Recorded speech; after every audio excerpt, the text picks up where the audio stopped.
Lord. Boy, this technology has been putting our degrees to the test tonight. We back for real. So weird. Yes, it is still the same. Test tonight.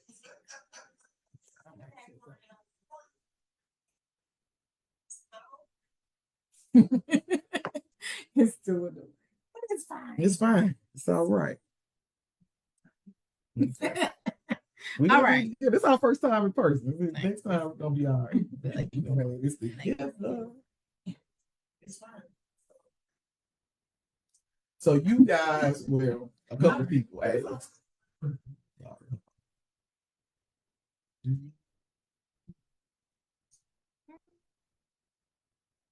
So you guys will... Okay, there we go.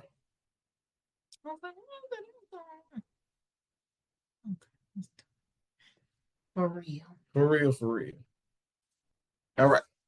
So we got a special request on our last scripted love, which was a two-parter about the brothers, for us to do a thin line between love and hate.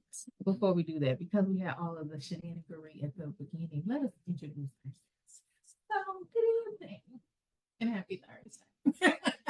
Dr. S here, dropping nuggets you did not know you needed. And as always, it's my hope and prayer that they will help you be your best you. Dr. A here, the sidekick. She the main character. She the bacon and cheese on the baked potato. Well, thank you. But yes, here we are. As you see, we're together, and you got the full unedited version of us trying to connect, being in person. But hey, we don't learn unless we don't mess up, right? All right, so we are going to be talking about a thin line between love and hate. Now, this was one of the older movies I feel like we've done. We kind of stuck with, 2000s, early 2000s movie. This movie was made in 96. So we got together. How long was it? 30 years. We turned 30 this year. So again, this is one of those movies I literally probably, when we watched it together the other day, it was probably the first time I sat down through it. I've seen parts of it. But we have Martin Lawrence, whose name is Darnell Wright. He is a nightclub owner. The nightclub's name is Chocolate City. I think it was in Compton. But he's smooth talking. He a ladies' man. Like the opening, if you've never seen it before, which I don't know who hasn't seen this. Maybe if you were like super staunch Christian and your parents ain't let you watch it, it's fair. But it opens up, and I think he had like 3 different women to fit a specific need. Like he had his dry cleaner woman, he had his family woman over here. So he had all these different women until he meets one that's seemingly out of his league and presents a challenge for him. And so the woman's name was Brandy, played by Miss Lynn Whitfield. Y'all, she was 46 when she played this role, like crazy. But she's a wealthy woman who, fair enough, warns him, like, this ain't what you want. Like, go on about your business. He took that as, okay, I'm going to lean in more. So a chase ensues. They get together. He played with her heart, and then the part that we probably all know, she go crazy on him, and like ended up having this really wild ride with him, and ended up roping his friend and seemingly like old college girlfriend, old high school girlfriend, maybe into it. So yeah, we're gonna get into it. So just a reminder, scripted love is about like these movies that we grew up on. Most of us will. Dr. Sha-Lai, who don't look it, was grown watching this movie.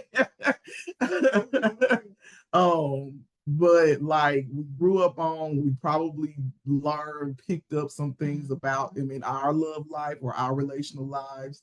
So we take these times out to really discuss some of the things that we may or may not have incidentally picked up and played out in our lives. So I would love to hear your thoughts because she was over there taking notes and it was like, listen, this was a notable movie. So I would love to hear your thoughts, whichever way you wanna go into it, go forward, and we just gonna go. It's so much. Oh my God, so much to unpack. And thank you to those of you who are popping on, who may watch the replay, who may catch this on YouTube. We appreciate you hanging out with us. And if you have another movie you think we should review, chop it up about, let us know. I'm really feeling, although this movie I have traumatic triggers with is Why Did I Get Married? But I really feel like that would be great, especially the first one. I don't know about the second one. The first one, yeah. The second one was trash. But anyway, all right. So this, before we even get into the characters, here are some things I was thinking about. So this club, Chocolate City. I was like, do we even have lounges like that anymore? Like, you know what I'm saying? Like, we were watching the movie. I said, do he have on a suit? Yeah. Sometimes they dressed up at the club, at the spot, at the lounge. Like, do we have that? Maybe we just don't have it in St. Louis. Maybe they have it in other places. Maybe ATL. If some ATL folks, New York, maybe on the West Coast. But like, I'm like, let's just start there. That is something that we don't even have. If you think about a young professional, like, where are they meeting people? I literally was just talking to somebody about this yesterday. I don't know, because I sure be looking. Like, you know what I'm saying? I come to the conclusion it is either too young, because I remember one night on my birthday, we went to this place called Shark Bar, and I think the age capped out besides us was 23. Yeah. Or it's really, really like old, like Grady. And it's not a mix for me. I love a good mix, so it's very like one way or the other in St. Louis. So I don't know. Yeah, we found places, but they're, in my opinion, if you don't know anything about St. Louis, they get on what high school you went to, and they kind of, that's the entrance on what crew you roll with. So I have this, like I said, I've been looking, I haven't found it. Yeah. So I don't know. Yeah. It's hidden. It's speakeasy. you gotta know somebody. So that was one thing I noted. The other thing I noted was kind of aligned with that. It's just, again, these like professional Black folks who are, you know, club owners, who are bringing these characters. She owned her own real estate company. Mia, she was in the mid, like, it's again just like these characters that maybe we know them in pockets in our real lives, but just like seeing that, and how, especially in the 90s, early 2000s, like, it was really dope to see individuals who were living lives that maybe we aspired to, or are now realizing, like, oh, that's something I could do, right? So I think from just a straight movie standpoint, like, I miss movies like that. Like, I miss movies like Love Jones and Two Can Play That Game. The movies we've talked about, I don't feel like in 2026 there are lots of movies that show us like that. So I just want to say that. No, that's good. Yeah.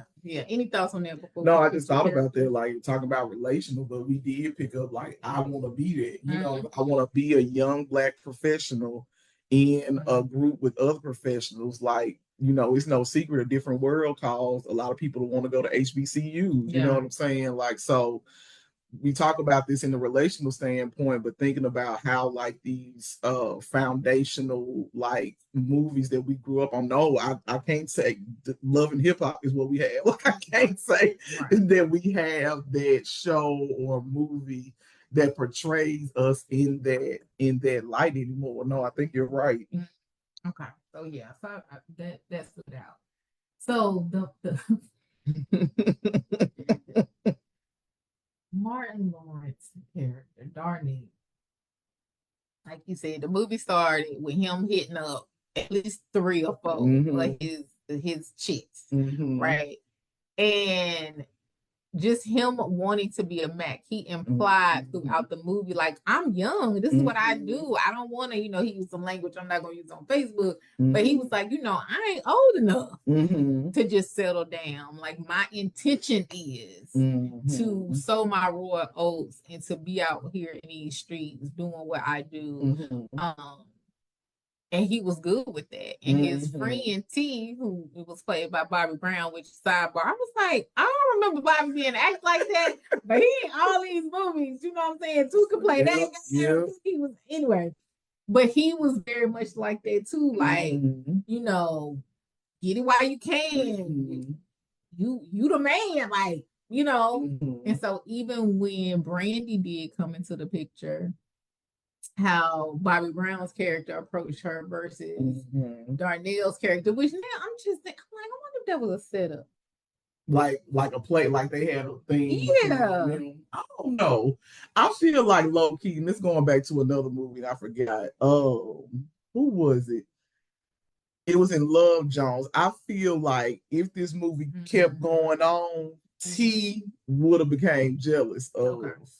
It could have been a setup, but I think he honestly went after her first. And I do appreciate the bro code. Like he was like, oh, okay, she turned me down. Then it became like a conquest. But it wasn't no like, oh well, I'm not talking to you no more because she turned me down, so you shouldn't talk to her either. Maybe that's just a female thing.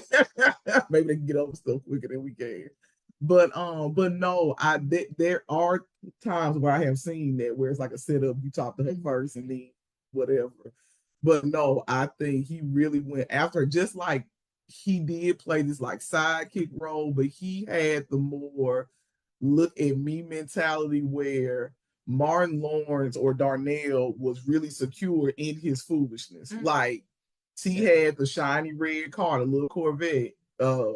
Martin had a truck, you know what I mean? Like they just to me moved differently. So yeah, T shot his shot, and Darnell was like, okay, this is not a like real quick fix. Like this is like a long game, whatever. So yeah.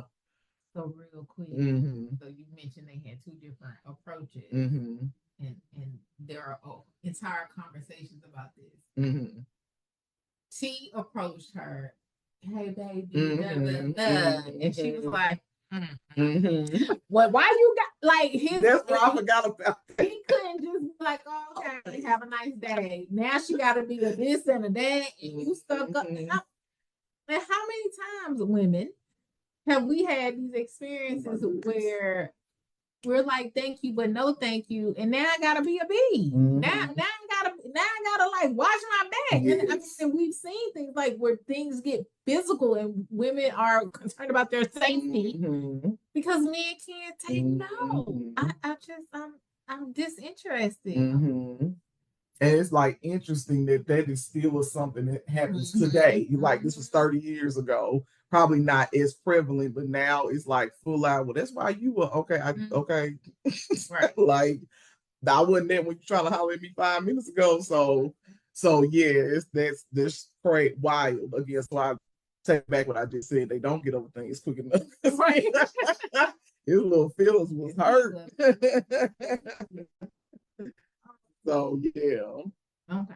And I also, speaking of the approach, I noticed when Darnell was like really pressing on her, like he invited her to the club. He was very persistent. He was patient in his persistence.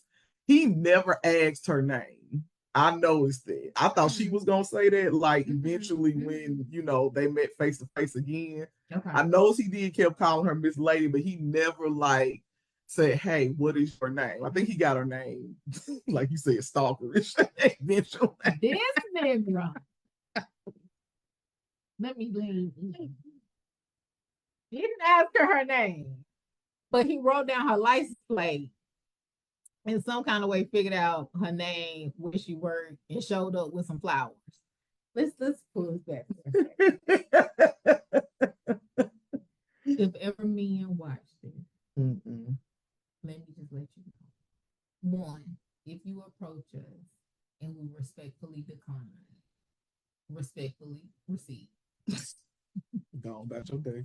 If we engage, Mhm. ask questions.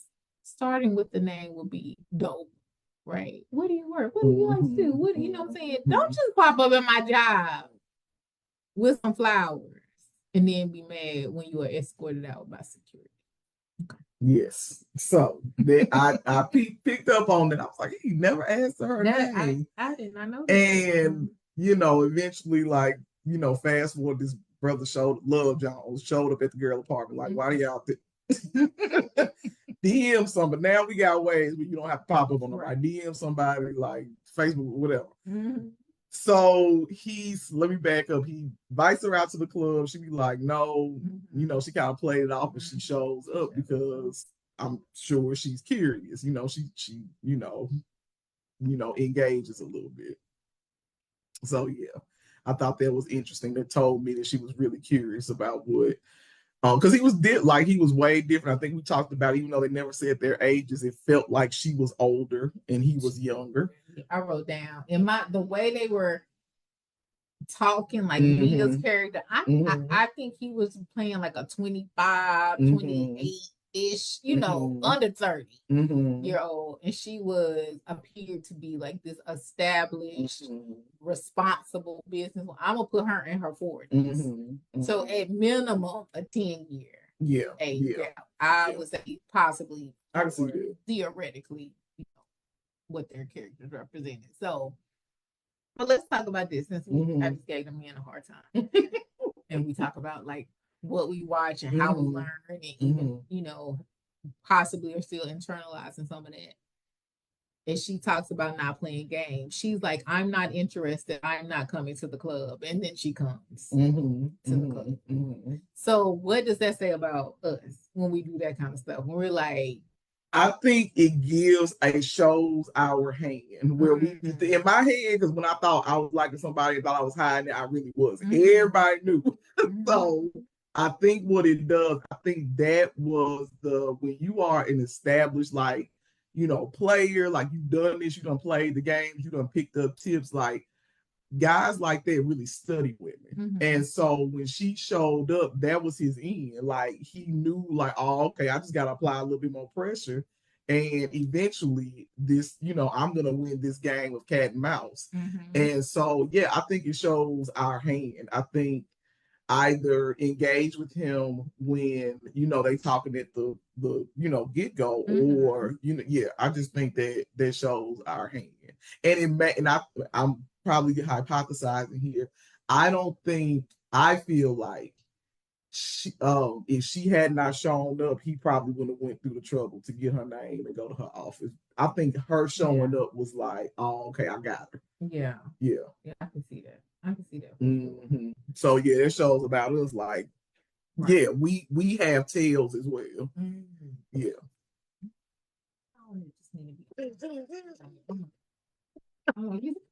I know Dr. A and I have talked about this in general in the dating world, because we're like, we have a 12 years between us. And I would tell her stories, and she'd be like, still? I have to deal with that still? I love the fact that she is like in a different like decade. Cause I'm like, what, huh? Like this still go. Okay, it don't grow out of it. What you say, right? And so seeing this, and these characters reflecting that, right?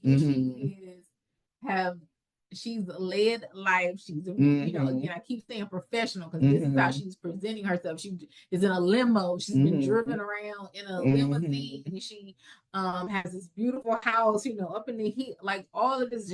When they do start dating, she's like, I don't have, my man can't just wear it. And she's taking him on shopping sprees and, all this kind of stuff. So she's a very particular type of woman who then chooses to engage with this man who may not be on her level. I wrote that down because at some point she said, before she kind of got with him, she was like, what can you offer me?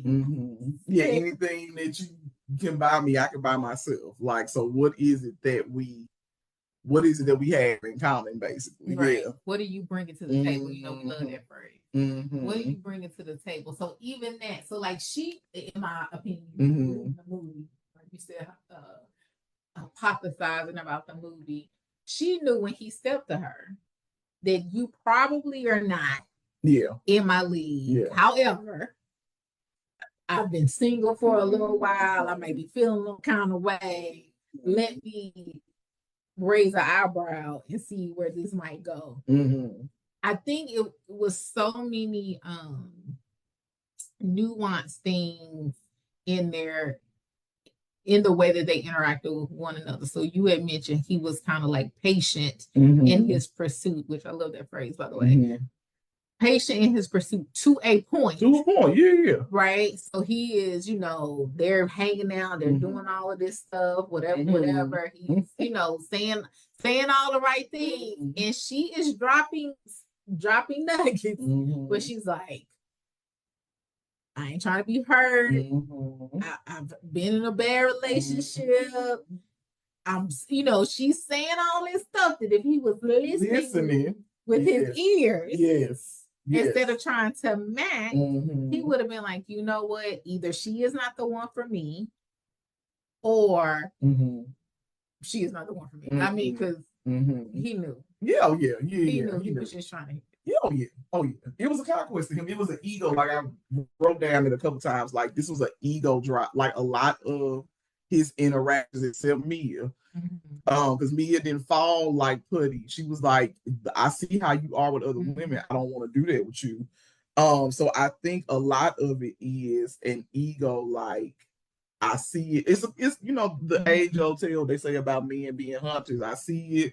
I want to conquer it. I want to go after it. And once I have it, like you said, even though I saw it, I knew when I saw it, I didn't want it long term. But it's about like the conquest, right? And it could be because it happened. Well, I was about to say it could be because it happened in front of his friend, but they both were like, this was like a different kind of person. She probably normally didn't be in that neighborhood. I feel like something was said about, I don't normally be around here. I don't normally, because she was out shopping, going visiting somewhere.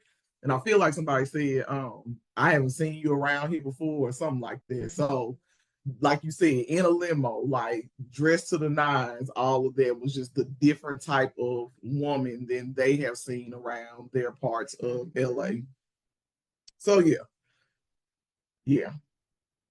What do you think? So we're talking about Brandy's character, how close she was, culture, clearly had money, all various life experiences. Right? They went horseback riding. He was like, those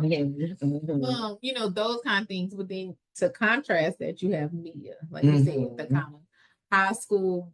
I'm assuming baby girlfriend, maybe they had dated at that time. They maintained this friendship. Went off to the Air Force. She's back. And so how he behaves with her is very different, right? Yes. And what that's about, like, it's so in my mind, I wrote this down. And, if you guys are watching this or watch the replay, I love your thoughts. You have this person who you clearly like, right? Darnell clearly likes her. Why not just pursue her? Why not just do the right thing, so to speak, from high school, college age, whatever, and be with her versus I'm bobbing and weaving and Kelly, Sally, Shaniqua, but I really like her. What are your thoughts? I'll tell you why, because somebody told me this. I was in a relationship turn situationship, and in the end of the relationship, he had got with somebody else, and I mean they were like literally boxing each other out, and so we started talking, and then he's telling me all this stuff, and I was like, we ain't never did that. like I am probably the most unproblematic person you have ever met.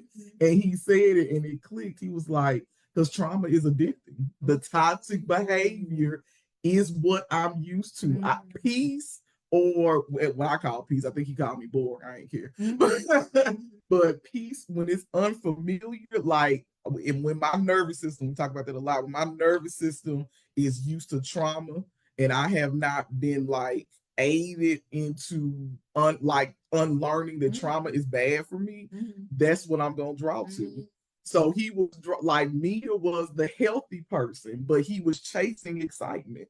Like the girl was like you said, Brandy had like that was exciting to him. You know, she had her own. I mean, even though it's not why he was chasing her, but again, she was a different type of woman than all of the women that the movie showed him with. And so, like you said, it seems to be like go with the girl that is healthy, that's unproblematic, that's doing something for real with her, like she's in the military, like all of this. But yeah, like chasing excitement over substance, that is like an age old tale. And when he said it, I was like, that is the craziest thing I've ever heard. But I had been in therapy, he hadn't. Right. We can definitely relate, just like to see it. So we're talking about what lessons we're learning from these movies, to see this dichotomy between this person who you clearly care about. So, example, as we talk about limos and shopping sprees and all of that, Brandy is like, today is my birthday. Yeah, I wined and dined you, but it's my birthday. The one thing is, I'm gonna let you go do what you gotta do. Keep the limo, go do what you gotta do. Just be at the spot, be at my house at 9:30, whatever the time was. Something happened with Mia, and he ended up spending the whole day with her and night. I don't care about these clothes. He throwing the clothes out the limo, got the limo parked outside Mia's house.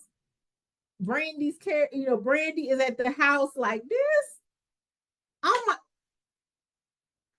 So you got this conquest, because at this point he had got what he wanted. You got this conquest that you don't care anything about, but the young lady that you actually do care about, but you wasn't doing what you needed to do to get her before.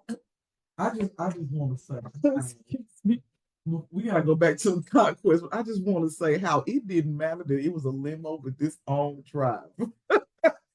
Like, because that's the equivalent of taking your girl's car somewhere else. Like, why she at home waiting on you, but this a limo and a driver, and it still could act right, ladies. It don't matter what you got. If he don't want to be kept, he ain't gonna be kept. It don't matter. And Luis told off on him. That was the drive. When he started throwing them clothes, I said, "Ooh, Luis gonna call Brandy and tell her that he disrespected these clothes, showing out in front of this girl." It don't matter what you have. If he don't like you, he ain't gonna respect you. And the earlier we get that, the better we are. If you don't get nothing else, we do. Is another nugget that was dropped tonight, ladies. Because this goes on YouTube. If you happen to come across this, it does not matter what you do or what you have, what you offer, what you trying to get. None of that matters if he does not like you. And here's the thing, as we have heard, probably experienced, you with him for 10 years.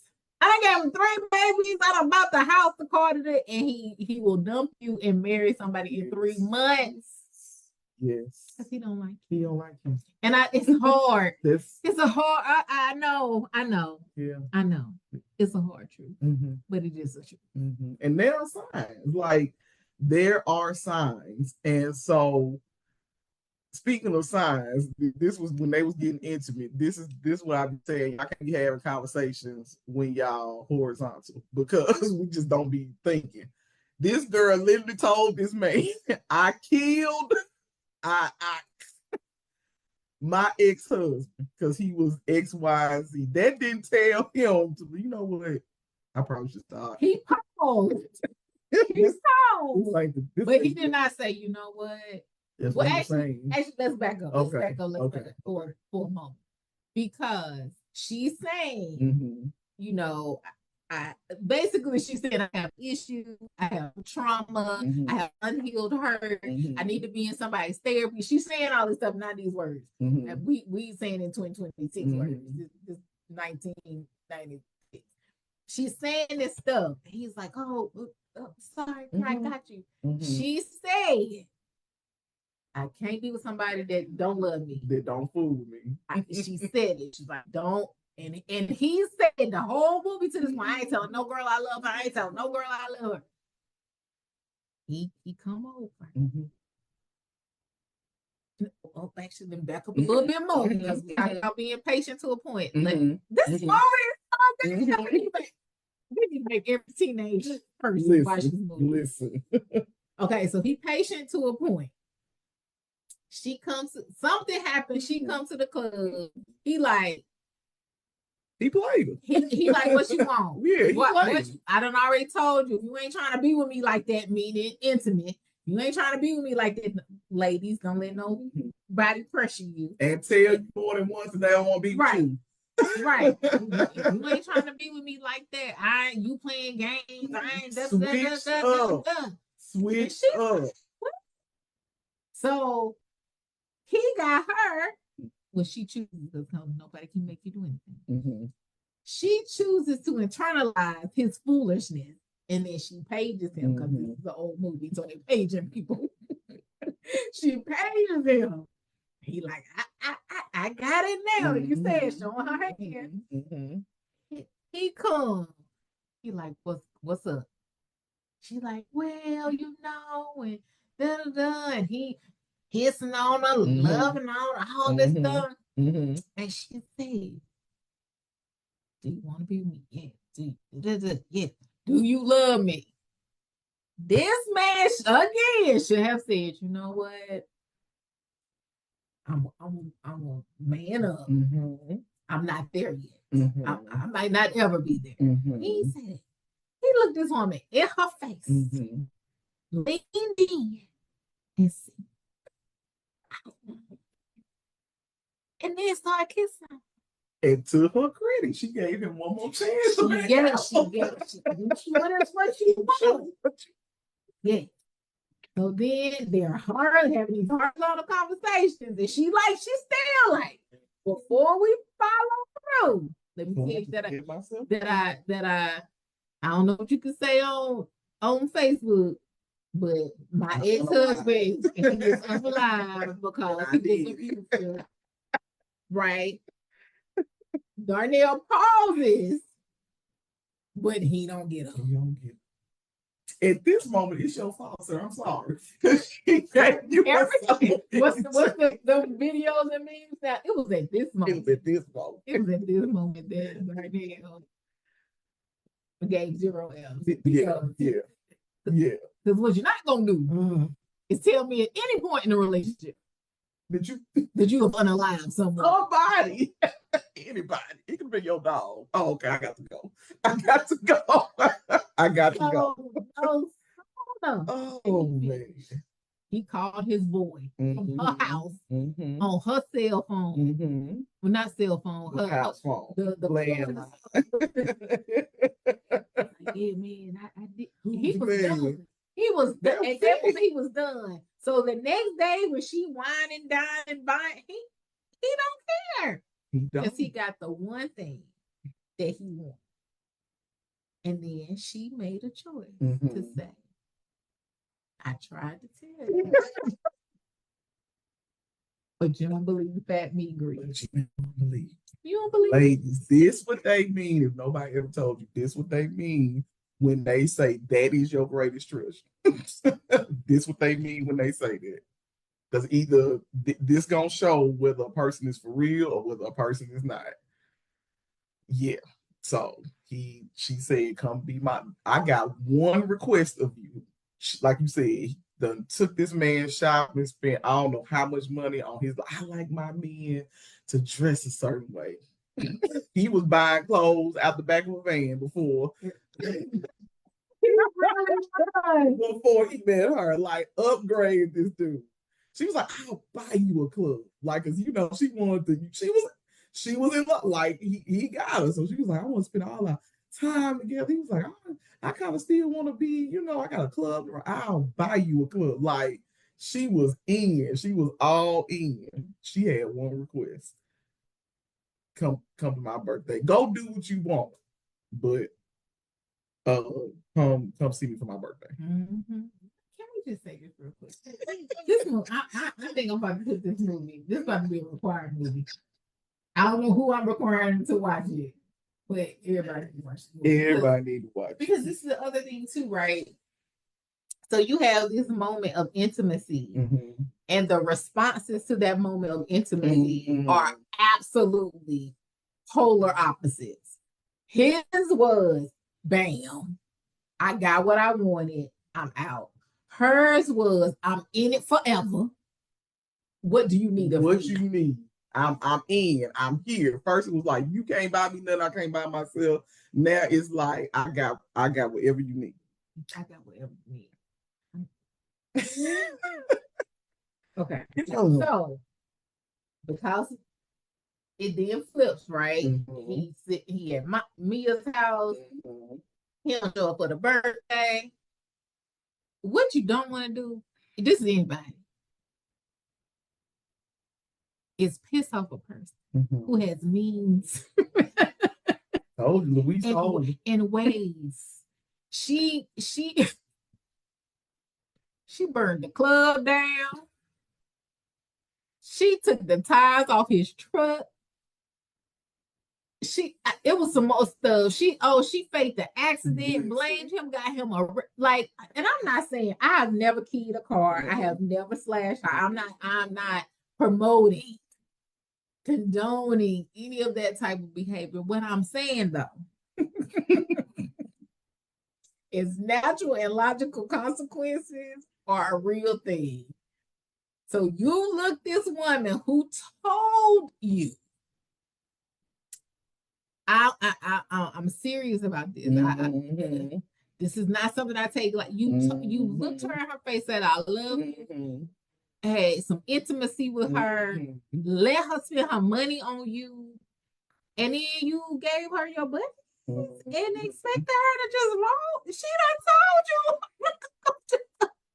And you like disrespected her in the craziest. It wasn't like you went to the club and just was working late and then forgot. No, you took her car to another woman's house. Like, how else is she supposed to feel? How else is she supposed to interpret it? Now, it could have been the night after. It could have been, the night before. It could have been 2 weeks later. Like, that's just like the craziest part of disrespect. Like, you don't like me that much that you just gonna take my stuff to another chick house and then I'm telling you, Louise told everything. That was her driver. He gave that girl a play-by-play, probably made it worse than what it really was, but how could you do that? Like, so here's this my question. Now that I'm thinking about this, because the more and more we talk about this, the more and more I have been Brandy. Should Brandy have disclosed? I know she was like, hey, I don't want to be hurt, because essentially that's what she was saying. I don't want to be hurt. I don't want to get too into this.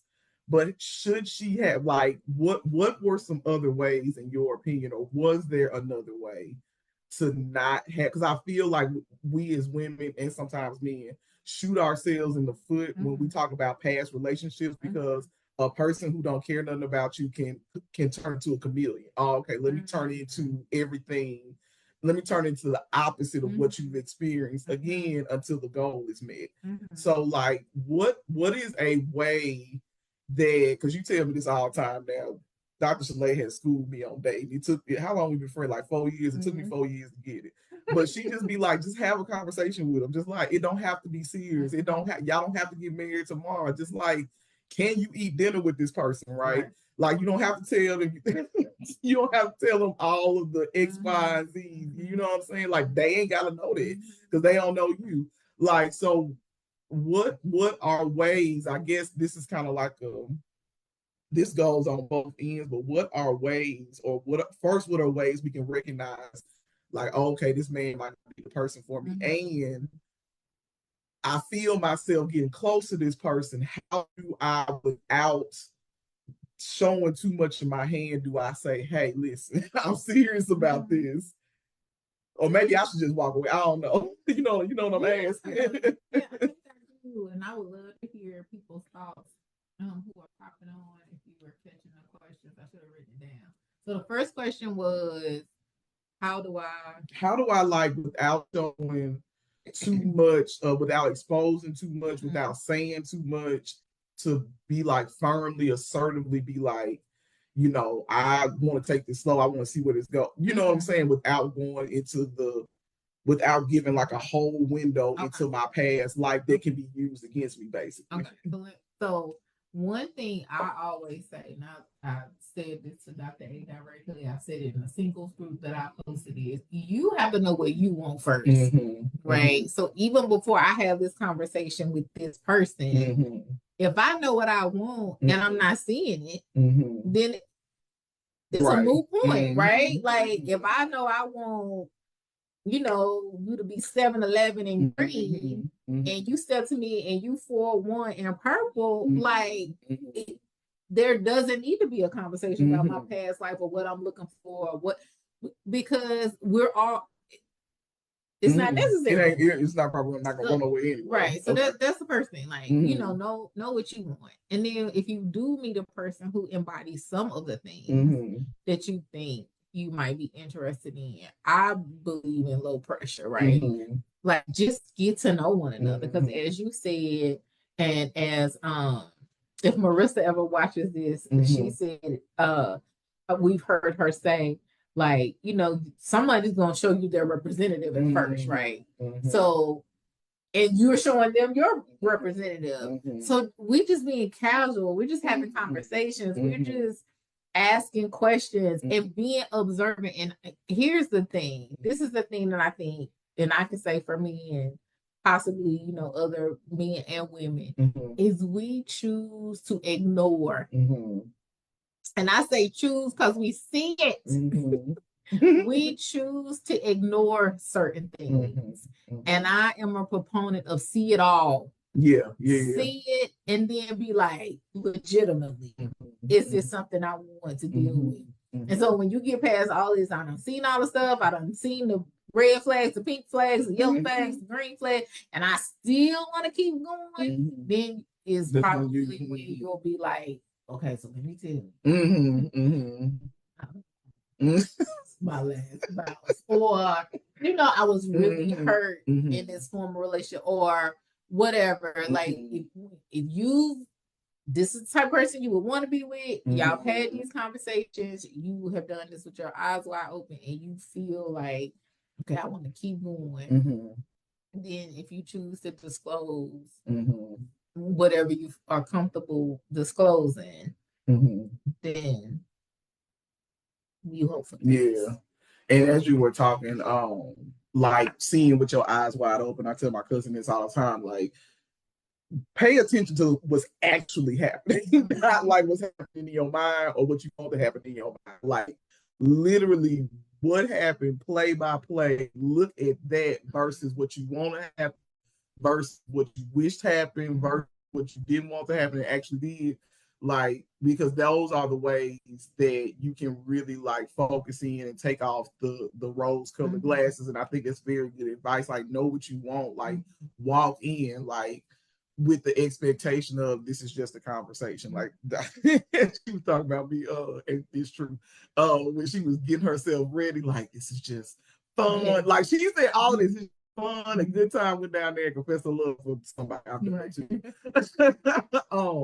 But like it does not have to be like this deep, and I get it. Like as a deep feeler, I understand. So when she first used to tell me that, I was like, I have no idea what that looked like, because my pattern is like go in, feet first, head first. Oh, you got two things on my list. Bam, we gonna be get like I ain't been nobody, like, you know what I'm saying. And so like really paying attention to what's actually going on, like it's good to have in the back of your mind, because that's your guide, right?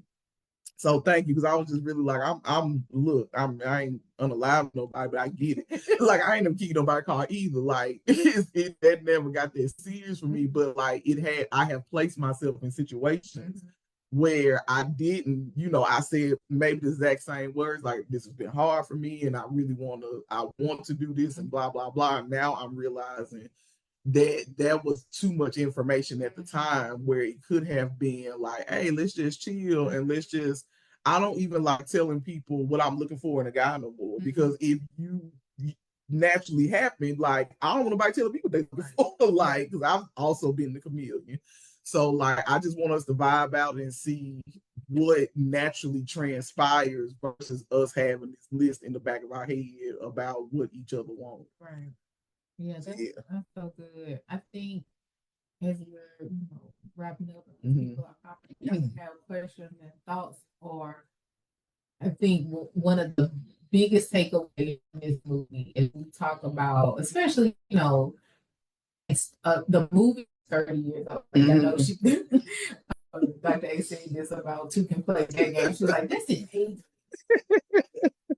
And thin line between love and hate. And I can't remember if Nikki or Danica, I can't remember who suggested it, but shout out to y'all for whoever it was for suggesting it, because this is a movie that is really it's a sleeper in the sense that this should be a classic. Yes. This should absolutely be a movie that we are watching and talking about more consistently, because it does, even in 2026, have so much relevance for what it looks like today, right? Yes. So how you show up for yourself, how people try to engage with you, how to observe the red flags and not ignore them, how to have a hard stop and be okay with that, right? You know what I'm saying? Because I think that is the other thing too sometimes, perhaps particularly for ladies, is even before we get intimate, if I've let you in even a little bit and I know that's not really my thing, then I feel almost obligated to be like, well, let me see where this goes, because I'm already. I don't have no cutoff point. We done already had conversations. We had like stupid conversations. Like we can do now. I feel like not obligated, but it's harder to cut off because we done bought into something, right? So there are lots of nuggets from this movie. So I think, if someone was like, okay, Dr. A, Dr. S, you talking about this movie and scripted love, and like, be aware, right? Know yourself. Know who is presenting themselves to you, and if you see things. So Dr. A was like, oh, what they're doing. Also pay attention to what they're not doing. Because Darnell was not doing a lot of things too. Like, he was not respecting her boundaries. He was not showing up the way he needed to. There was things that he was not doing that were speaking just as loudly as the things that he was doing. And I think the other thing too is, and we talk about this, but in this movie in particular, I think it's helpful, is birds of a feather flock together. Not that Brandy would have known this, but there's a scene in there where it's like the Darnell, Bobby Brown's character, and a couple of the guys, and they're talking, and they're all like, check them. They're like they are condoning this type of hit it and quit it. Thank you, wham bam. Thank you. They are condoning that. Even I think I wrote it down. Oh, Darnell said to the owner of the club, who was married and monogamous, and he was basically like, Darnell was basically like, you're not a man unless you are dating all these people. So anyway, my point is that as you're getting to know the person, who they hanging with, what kind of associates do they have, what they talking about, like, it can't be like anything is possible, but I think it's less likely if he like, yeah, girl, and it's all about you, and you look and you listen to him talk to his friends, everybody macking, everybody in the streets, everybody got 7 girlfriends and a side piece. It is highly unlikely, in my opinion, what do I know, that he is suddenly like the monogamous. Right. I'm the one straight. I'm the one man. I'm all about that. Like, I mean, anything is possible, and also, hey, this movie was about paying attention. That's what I was just about to say. This is a good segue. Like, I think look at this movie and focus so much on Brandy's extreme to me get validated actions that we miss like all of these, like you said, nuanced parts. So yes, this is definitely required view for people who, want to date or we talk about it all the time. Growing up in certain households, we are not taught to date. High achieving women, high achieving Black women, we always talk, go to school, get your education, make something of yourself. And our sisters, our other sisters, like go to school, find your husband. So they've been dating since they was in 5th grade, and some of us didn't start dating me. This I was 16 and still didn't know what I was doing. So like that I think this is a really good like singles group like video discussion on how to like really pay attention and like boundaries and what you want, what's your cutoff point, how much you gonna tolerate, all of it, but pay attention to what's going on and what's not going on, what's being said, who was his crew, what he like to look at. Like they'll turn me off in a minute. Oh, I like looking off by that will turn me off in a minute. What is he feeding himself with, right? Like, so yeah, all of those things. This movie was good. This was not on the toxic side. It looked like it, but you can learn a lot from this movie. Absolutely can learn a lot from this movie. So I appreciate again. I'm gonna have to go back and look at I think it was Nikki. Okay. I feel like it was Nikki. Thank you, Nikki.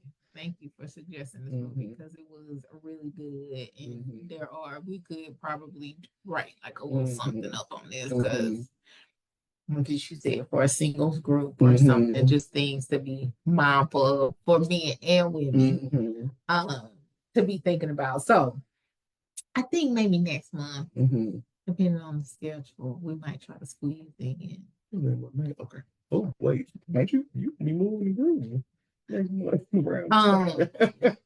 We'll see. We'll see. But we might try to squeeze in. Why did I get married?